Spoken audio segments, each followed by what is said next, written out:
Menjelang pertandingan tunda melawan Bali United, Persib Bandung dipastikan tidak akan diperkuat oleh Matteo Kocijan dan Deddy Kusnandar. Laga yang harusnya menjadi bagian dari pekan ke-12 ini dijadwalkan berlangsung pada tanggal 7 Januari 2025. Pertandingan tersebut merupakan laga yang awalnya digelar pada 1 Desember lalu, tetapi manajemen mengajukan permohonan penundaan guna meringankan jadwal padat Persib di ACL II.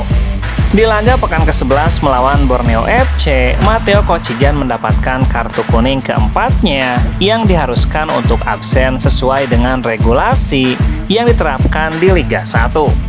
Sebelumnya Kocijan sudah mendapatkan 3 kartu kuning. Walaupun Persib harus bermain tanpa Kocijan, pelatih Persib Boyan Hodak tidak terlalu mempermasalahkan hal tersebut. Jadi Matteo tidak bermain, selanjutnya bisa, tidak masalah. Selain Matteo Kocijan, Persib juga harus bermain tanpa satu pilar penting lainnya, yakni Deddy Kusnandar. Pemain bernomor punggung 11 ini harus menepis sementara karena mengalami cedera serius ketika menghadapi Barito Putra. Deddy Kusnandar mengalami cedera patah tulang fibula yang tidak dapat diprediksi kapan pemain tersebut akan bermain lagi untuk memperkuat Maung Bandung tuntasnya.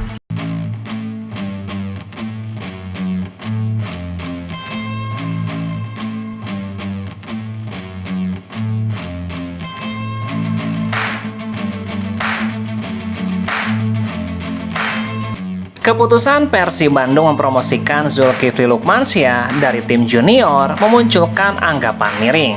Kondisi keuangan Persib dicurigai sedang seret sehingga memilih untuk mempromosikan pemain dari tim junior untuk efisiensi anggaran. Apalagi dalam beberapa kali kesempatan pelatih Persib Boyan Hodak kerap menyinggung soal budget belanja pemain di paruh musim. Tapi anggapan itu ditepis oleh Sporting Direktur PT Persib Bandung, Aditya Putra. Adit menjelaskan keputusan mempromosikan Zulkifli murni karena bagian dari upaya regenerasi pemain dan investasi jangka panjang. Zulkifli dinilai layak mendapatkan kesempatan naik ke tim utama Persib meski usianya masih sangat muda, yakni 17 tahun. Intinya kemarin saya baca banyak komen katanya promosi Zulkifli karena nggak ada budget. Enggak, itu kita tarik ke tim senior karena komitmen kita untuk membina pemain usia muda. Usianya baru 17 tahun, main di Elite Pro Academy, golnya udah 6 dan ketika latihan bareng dia konsisten. Terjaga, ya kenapa tidak kita bawa? Di sepak bola, mempromosikan pemain remaja sebenarnya lazim terjadi. Ada banyak pemain remaja di dunia, termasuk di Indonesia yang sudah mencicipi kesempatan berkompetisi di level senior. Jadi, ini murni karena pemainnya bagus dan konsisten tuntasnya.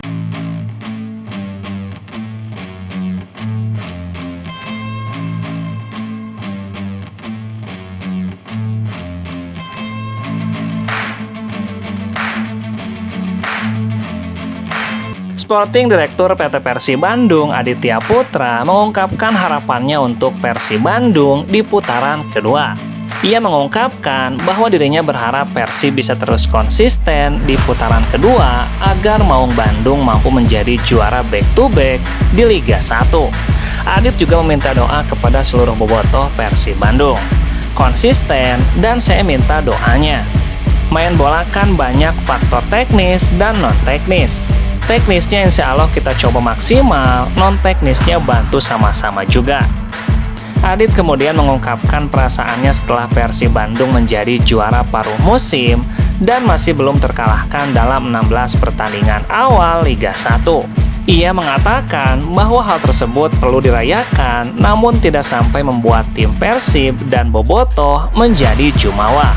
Sesuatu yang harus kita rayakan, itu sesuatu yang penting. Semoga itu nggak bikin kita jumawa, karena sesungguhnya pertandingan perjalanan belum selesai. Masih panjang, tapi itu suatu yang harus kita rayakan bersama-sama. Alhamdulillah, di situ kita banyak hal positif. Mental juga lebih semangat, tapi bukan berarti kita jadi jumawa, karena perjalanan masih panjang tuntasnya.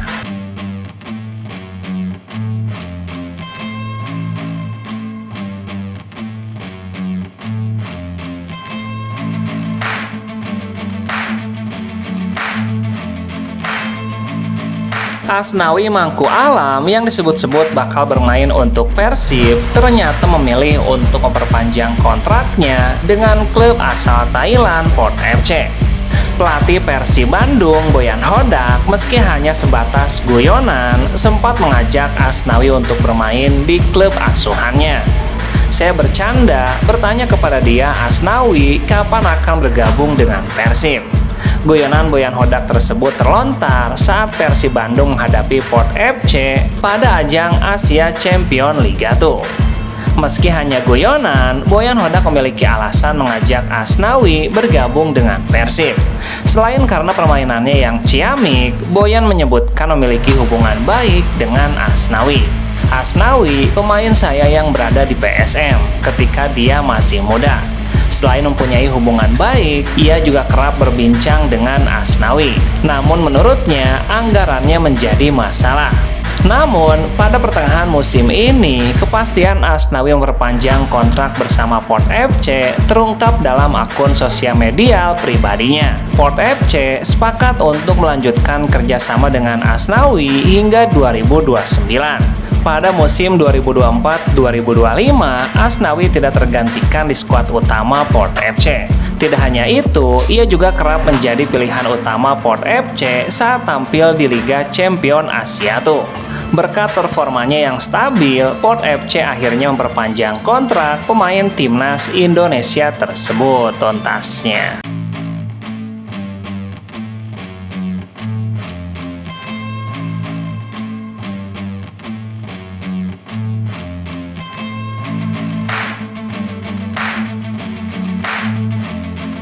Striker asal Montenegro, Boris Kopitovic, resmi bergabung ke Bali United pada bursa transfer paruh musim ini. Setelah resmi bergabung dengan Bali United, Boris Kopitovic mengungkapkan rasa antusiasmenya menghadapi tantangan baru di Liga 1. Mantan pemain Tampines Rovers ini menyebutkan kepindahannya sebagai langkah penting dalam karirnya untuk terus berkembang sebagai pemain. Boris Kopitovic pun menjadi jawaban atas teka-teki mengenai siapa yang akan mengisi slot pemain asing Bali United di bursa transfer paruh musim. Striker tajam asal Montenegro yang sebelumnya membela Tampines Rovers di Singapura dipastikan menjadi rekrutan terbaru Serdadu Tridatu. Kedatangannya diharapkan mampu meningkatkan produktivitas lini serang Bali United. Dengan total 110 gol dan 41 assist dari 138 penampilan, ia dinobatkan sebagai top skor sepanjang masa klub tersebut.